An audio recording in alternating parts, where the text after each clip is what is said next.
কৃষ্ণ শিৱাস অংগনৰ প্ৰাংগণত থকা আন এটি অতি পবিত্ৰ স্থান শ্ৰী চৈতন্য মহাপ্ৰভু আৰু গদাধৰ অদ্বৈত আচাৰ্যৰ গৌৰ আৰাধনা স্থান। কোৱা হয় যে এই স্থানতেই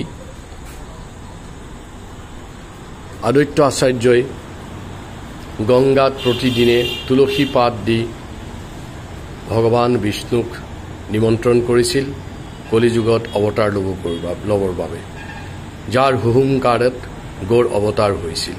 গতিকে এক পবিত্ৰ স্থান আপোনালোকে দেখা পাইছে।